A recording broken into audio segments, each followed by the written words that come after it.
Good morning, everyone. Welcome to our panel, Access to Opportunity, Diversity and Equity in the Workplace. My name is Katie Clarey. I'm an associate editor at HR Dive. Thank you so much for coming to this panel. It really means a lot to us, and thank you to the U.S. Chamber of Commerce for hosting all of us today. It's really our pleasure and honor to be here. I'd like to first take a moment to introduce to you the panelists today. On my left, we have Will Avila. He is the founder and CEO of Clean Decisions, which is right here in Washington, D.C. And then we have Andrea Riehl. She's the Social Impact Manager at Best Buy Signature Programs. And lastly, we have Naria K. She's the Senior Director of Skills and Employability at Microsoft Philanthropies. So this panel is on diversity and equity. And before we get into this, I want to take a moment to define our terms. I cover this issue frequently. I've been at HR Dive for about a year and a half. And when we approach diversity and equity, there are a lot of different topics you can talk about, even within this sphere. So Will, if you could start us out with sort of defining diversity, what could it look like for an organization to pursue diversity among their workforce? Hey, first of all, thank you all for having me here today. So diversity in the workforce, I think, is something that every company should include, and how we include that. The company that I started only works with returned citizens, men and women coming out of incarceration, just like myself. So when the hiring process is totally different, one of the first questions I ask is, have you ever been to jail? Once that question is out the way the person feels, like the pressure of being in jail and the pressure of like saying that I've been convicted of a crime, I'm not going to get this job, totally leaves the room, and they can be themselves. And I feel like when you open up that door to be themselves, they become who they think they believe in. They believe in themselves, they believe in the company, they believe in their work ethic. And I think that's the biggest thing for us. And Clean Decisions is creating that diverse place. We work with a lot of underrepresented communities, and being a part of that community, helping them create generational wealth, helping them get a job, and not only a job, but career. And now we're including housing in the mix, so you have a safe haven to actually create your life. So great. Andrea, could you take a moment and tell us a little bit about, in your experience, what does it look like to pursue equity in the workplace? Yeah, I think it's super important to not just consider diversity when you are looking at who will be the people that represent your company in the workforce, in their interactions with customers, but also how you are enabling populations that have been traditionally underrepresented or have traditionally faced barriers to entry into the workforce to achieve entry. And so for us, what it looks like for equity is really making sure that we are being intentionally inclusive, that we are intentionally bringing people in, and then providing a workplace that would make people from underrepresented populations, backgrounds, histories, proud to work for Best Buy. Great. And Naria, could you sort of follow up to both of those definitions and talk about why this is such an important thing to talk about, to pursue, to include in business goals? Why is this such an important thing? Yeah. Thank you for the question, and thank you for the opportunity to be on the panel. I think that just to pick up, diversity is, for me, making sure that all of the different kind of status groups, ethnic groups are represented. Equity is the ability and the moment that we need to be intentional to make sure that people that have been left behind are elevated and have the same ability to have the opportunity for a decision. Why is that so important? If we don't have diversity and equity, it means that there are going to be thousands of people on the planet, in this country, that cannot fully unlock their potential. And I really think that we need to think about creating this cradle to equity continuum, meaning not just equity as in making sure that there are equitable practices, but equity as in capital and power and decision making, and the more people that we can continue through that pipeline and get them to the seat where they are in charge of who's hired, in charge of what business practices we follow, in charge of the voices that we hear from, that's when we'll truly have an equitable community, and it's very, very important. Great. So you mentioned this importance of intentionality. For the three of you, what has it looked like to pursue these things in your workforce, in your businesses? What has that intentionality manifested itself as in your experiences? Great.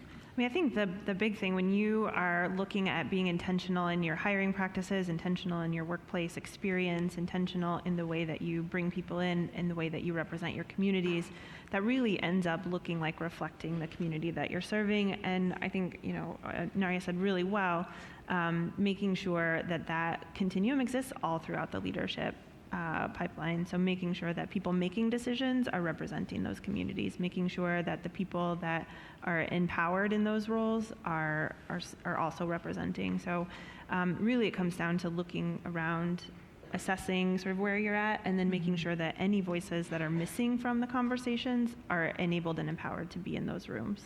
Great. And just to jump in here, so at Microsoft, our mission is to empower every person and every organization on the planet to achieve more. And the every, I think, is really, really important. And from the philanthropies perspective, we actually try to think about, the access component, who has the opportunity to be on the trajectory.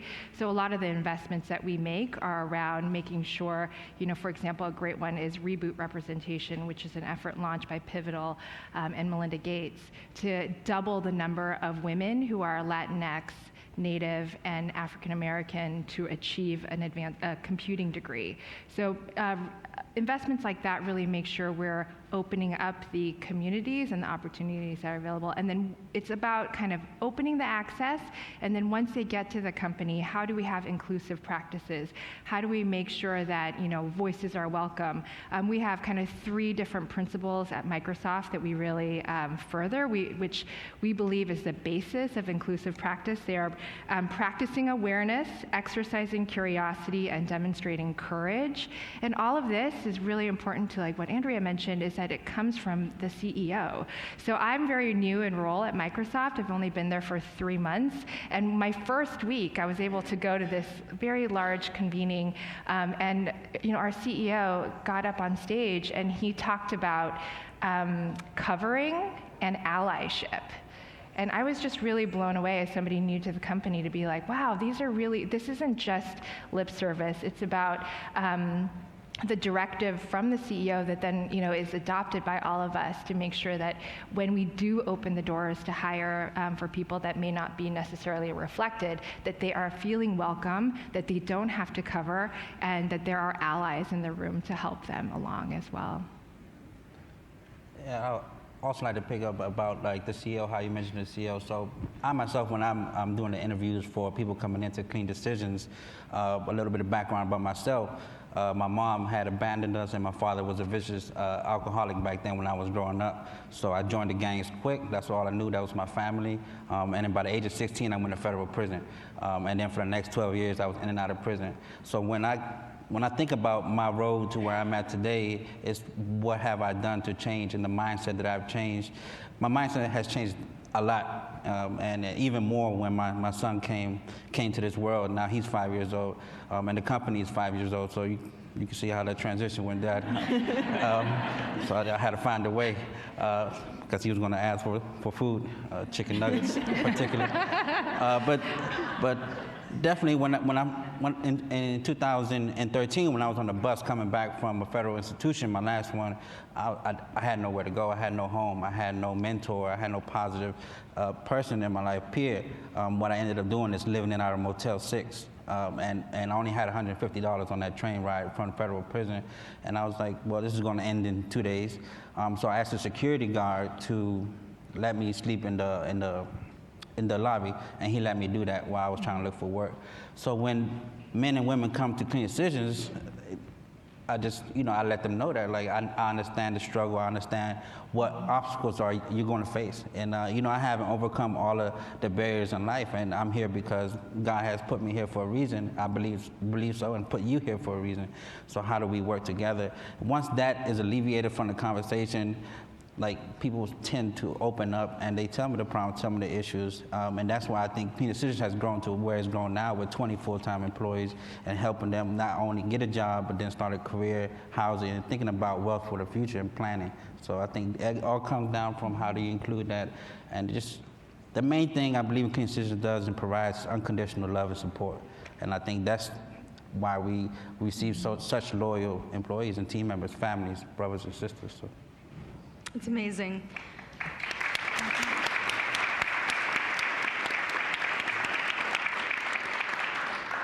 One thing I'm hearing a lot about is, we haven't mentioned the word yet, but pipeline. A lot of what goes into creating a diverse workforce before you can even get to equitable practices is getting the people in. So what does it look like for the three of you to build that talent pipeline, but build it in a way that doesn't just pull in the normal people who are getting pulled in, people who have been able to go to college, people who have come from traditional backgrounds? What does it look like to bring in everybody? I'll be glad to start. So we at Best Buy have really started to integrate a lot of the work that we do in the social impact space with our talent acquisition and HR partners to ensure that the pipeline that we're building into Best Buy represents the communities that we're serving. By integrating those two worlds and being able to work with the underserved and underrepresented populations that we work with in the community side, have an access and pipeline into Best Buy is incredibly important.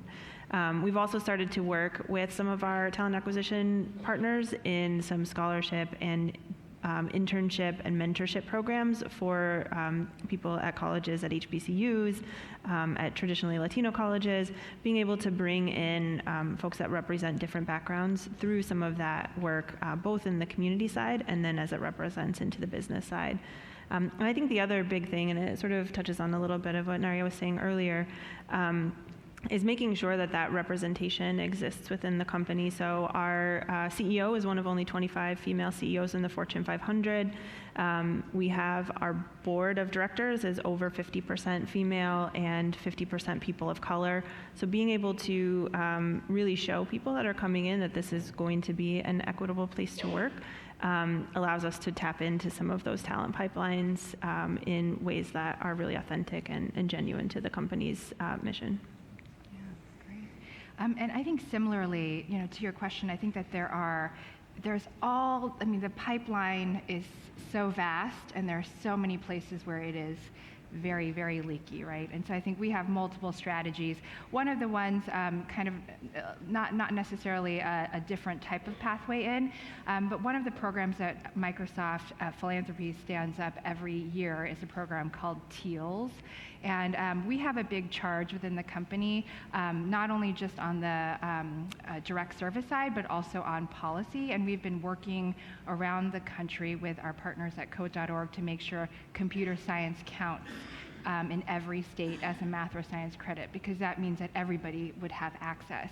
And then within that, we have this program called TEALS, where we actually go into this year 620 classrooms, 620 schools and almost 900 classrooms.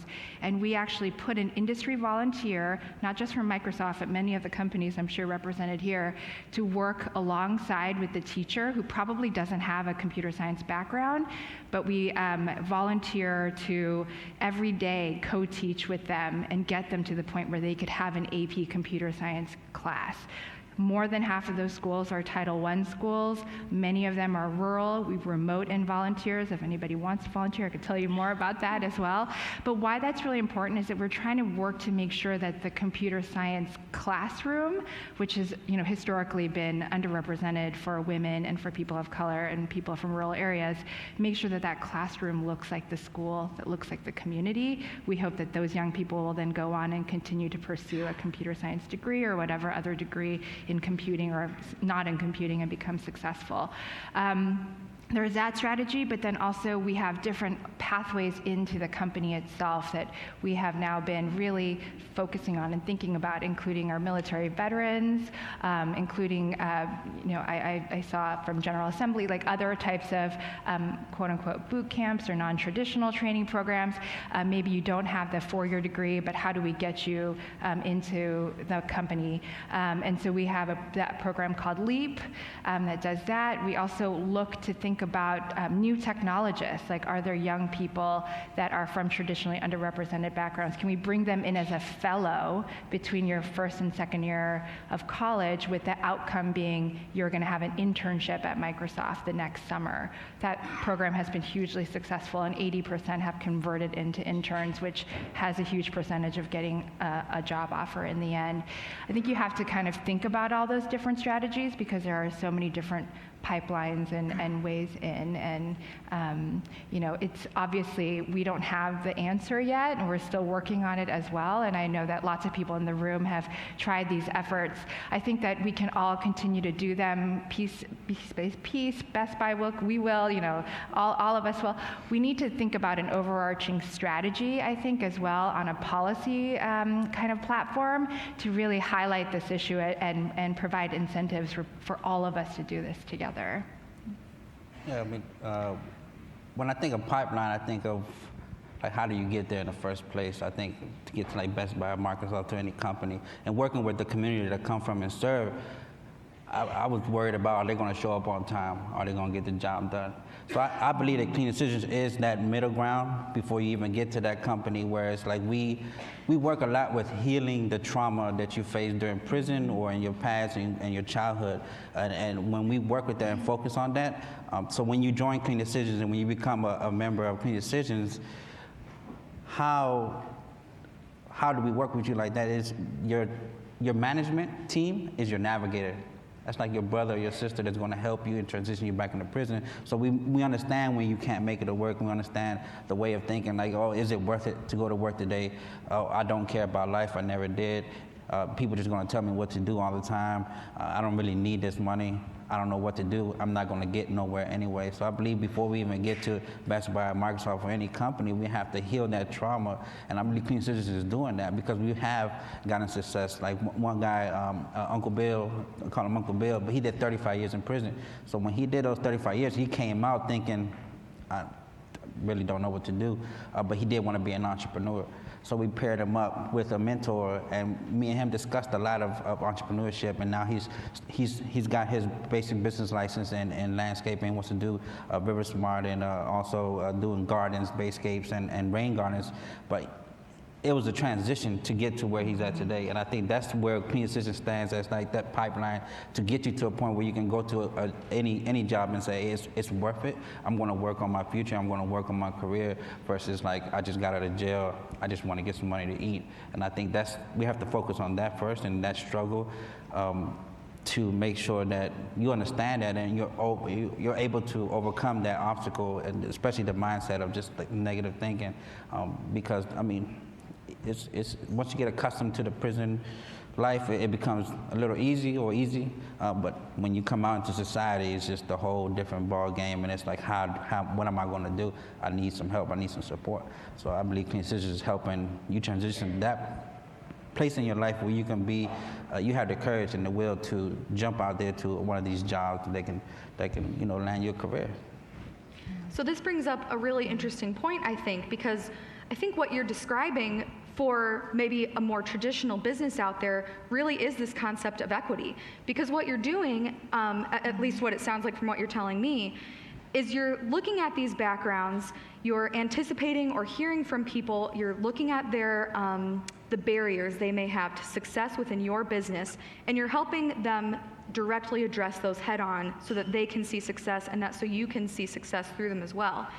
When we're talking about equity, what are some ways that you have been able to do this, Naria and Andrea, in your businesses as well? How have you been able to see these diverse people who are bringing different experiences into the workplace and help them take on some of the barriers that they may bring with them or that they may meet through your business, through the practices that are already there? That's a great question. Sorry, kind of loaded. I think the first answer is I think all of us should, that there is so much that we need to do. So I'll just start by saying that. When Will was talking, actually, something that sparked in my mind is this, we always are, we're all talking about lifelong learning and this, continuous reskilling and upskilling. And something struck me that was like, oh, what about the employer's role in continuing the other foundational learning, not just the hard skills, but the skills on how to succeed, how to grow, how to, like you said, should we look at employers to like wrap our employees with love, And I think that there may be something there, and I think that is operationalized through how you are reviewed.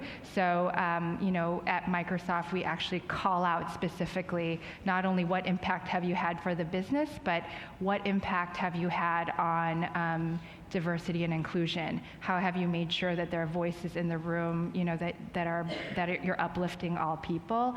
That's I think one practice that you can really operationalize that. The other thing is just maybe not as operationalizable, but I think there are 3 different things that all of us can do as just humans in our workplace. The first one is to really push to make sure that diversity and equity is a part of the business practice and part of the business bottom line. I've seen multiple times when people try to set up the diversity committee or like the special group on the side, and they have no power, no authority. We talk about banning the box. Sometimes the worst thing is checking a box. And so I think that we need to really consider, like, when we're talking about equity and putting these voices forward, let's give them a real authentic voice, an authentic seat at the table. That's the first thing. The second thing is really, be curious. There is that curiosity. Make sure you learn. These are all topics that are that is in the national dialogue, equity now. There's somebody in the morning had made that comment of, I'm reliving my trauma when I talk about this over and over again. So if you're not from a group that's traditionally targeted, if you're not from the minority, quote unquote, minority group, you know what? Try to learn yourself and don't necessarily rely on the person of color or the person who has a accessibility challenge to learn. Go learn yourself, and then you can be a part of the dialogue in an authentic way as well. And the last thing is it's just really, really important, because I've seen a lot of people start on their equity journey and then get super woke, get really mad at everybody, or alternatively, like, go in your shell and be like, forget it, I'm not even gonna talk about it anymore. So like, show grace to yourself and to other people that are on the journey, because the journey is hard and it'll be like up and down. And if you can show grace and assume best intent from people, I think that will just help in general. I don't think I answered your question, but those. That's okay. I think it's actually really interesting what you said a little bit about showing grace. That's exactly what I was thinking while you were talking, is that, I think when you are trying to embark on a journey toward equity, toward removing barriers, you are bound to make mistakes. Yes. There's not a universal, here is how you achieve equity sort of plan that you can follow. And so I really think it is about being willing to admit, like, we aren't as equitable as we should be, but then giving yourself the grace to make mistakes as you try to get there, both just sort of enterprise-wide, but even at the sort of individual level, I think is really important. And then I think the other thing that is hugely important as you try to become a more equitable workplace or a more equitable company is really making sure that the leaders that have decisions over hiring, so at Best Buy, being a retail company, we have a headquarters and all of the work that happens there, but we also have 1,000 stores across the country, right? And those environments need to be equitable as well. So really making sure that local leaders that have the local power to make those decisions are understanding what that means, how to achieve that, and then again having grace, with them as they try to make sure that that's happening within the 4 walls of their business as well. So I hear both of you referring to this as a journey. There's definitely a starting point. There may not be a perfect ending point. Do you have, the 3 of you, and I know, Naria, you already shared some great steps, some very tangible steps to take, but do you have any words of wisdom here before we take some questions for employers who may be at the beginning of their journey? What are some great first steps to take, and what are some attitudes to take with you the whole way? Yeah. I think for us, we sort of, our former CEO, Hubert Joly, And I think to your point earlier that it really does start from the top leadership. Looked at all of us at a town hall and said, this company is too male, pale, and stale. We have to figure out how to break that barrier. And he said that as an old white man. So. But I think it's about the first sort of steps are really about being honest with yourself about where you are, and I think not getting defensive about where you are, like understanding you came to where you are for whatever reason that you got there, but how do you then move forward? And so being sort of in the willingness to be honest and not be defensive is really big. I think that top level leadership buy-in, you see it with Will's company being the CEO and founder of his company trying to be equitable all the way up to our companies, which are, much larger, but really being able to be honest and and do that, and then really being understanding that it is a journey, I think is a really big thing. It's not a thing you're going to solve in one day. Can't boil the ocean. So it's about sort of making sure that you're continually taking steps forward and not being satisfied with whatever progress you've achieved. Yeah, that's great. I believe in my journey, a lot of what I've learned is from the people I've met and the network that I've met. I think that's one of the biggest things to me thus far. So, shout out to New Profit, Unlock Futures, John Legend, and Free America for giving me a chance. And when I went through the Unlock Futures cohort, the first cohort, I got a chance to meet new people doing similar work in different states. So I think that was the biggest thing for me. It's just like when I first started, when I still am going today, it's just the network and meeting the new people, the new ideas, and also not trying to reinvent the wheel, but work together. I think a lot of the community organizations that we have now, the nonprofits that we have now are partnering up to heal the trauma and the emotional intelligence component. It's a big component we try to encourage and clean decisions. So it's always about the network, and the mentors is big for me. Appreciate it. And do you have any advice for employers, even as large as these ladies' employers, who are trying to reach networks that you were coming out of when you were starting your business? Yeah.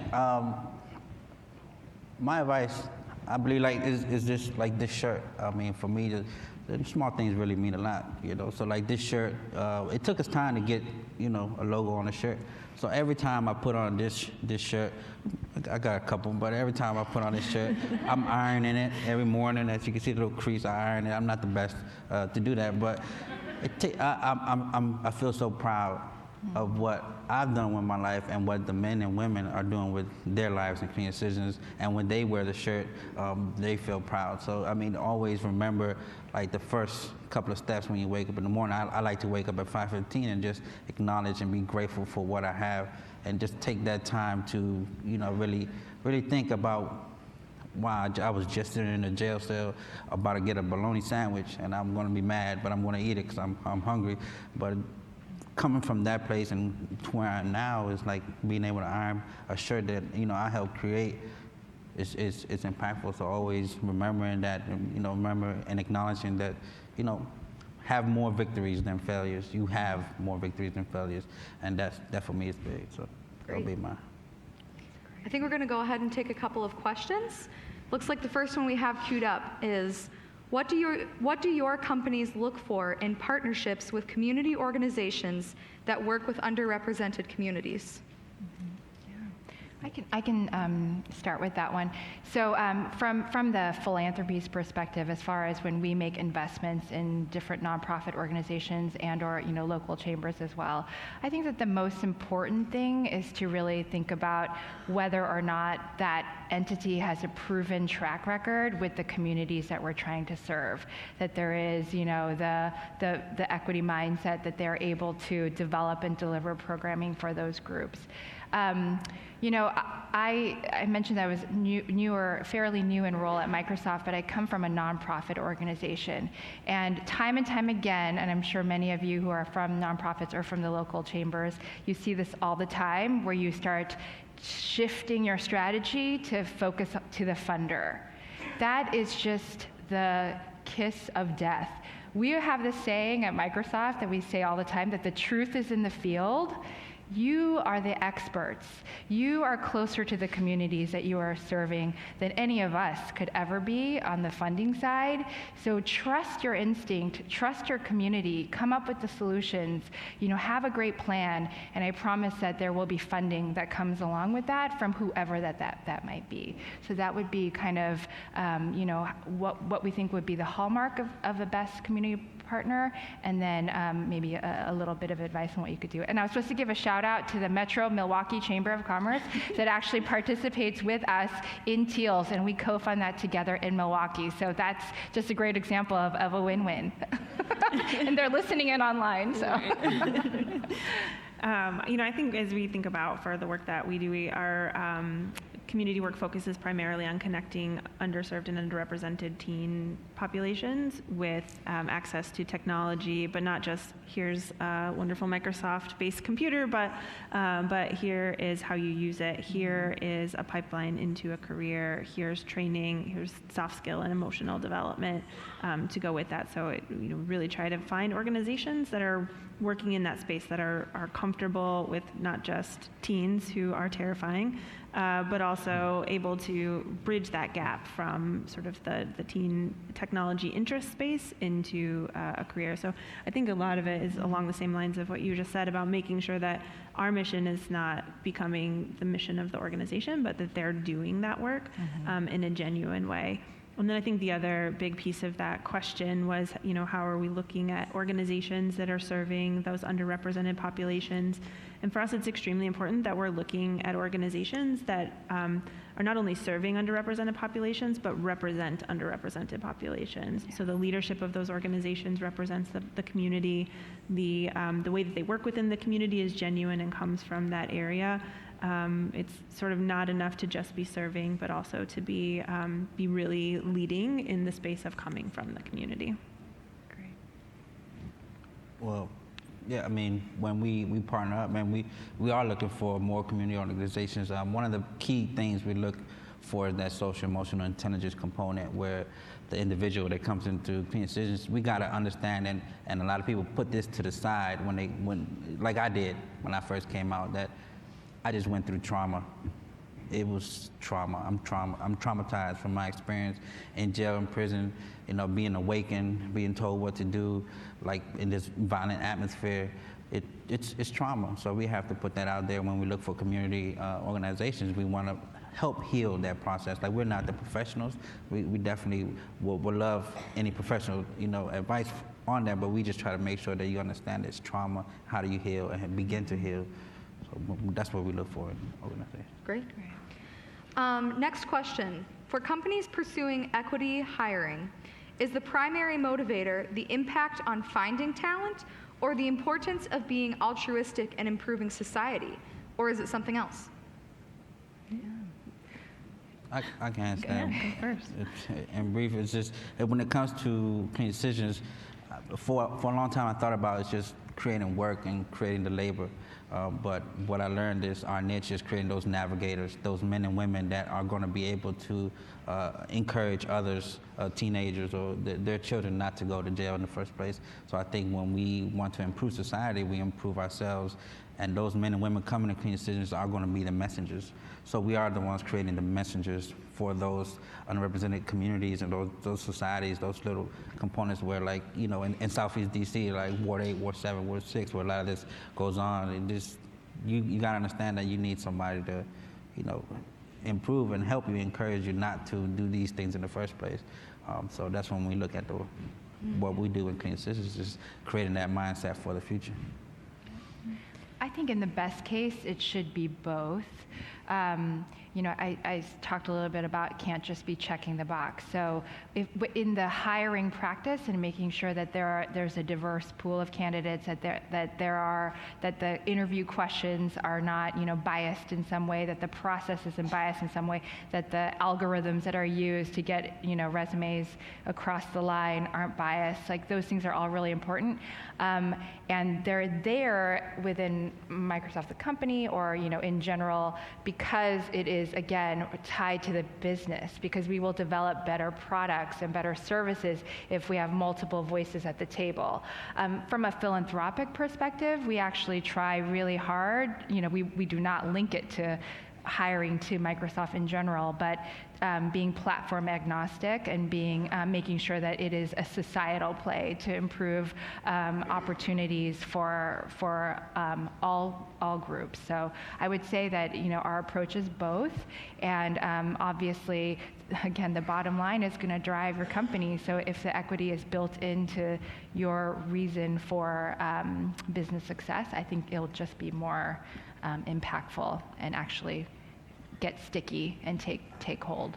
Yeah, I think for us, our Best Buy's purpose as a company is enriching lives through technology. So that might happen when you're in one of our stores purchasing a piece of technology, making your life better, but it also happens in the workplace. It also happens in the work that we do in the community.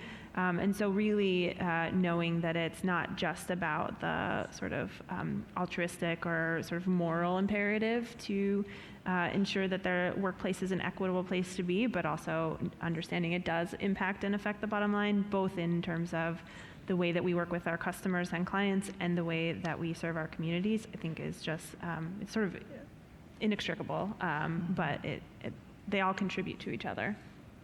Great. I think we're out of time, everyone, but thanks so much for coming. We really appreciate it. Thank you.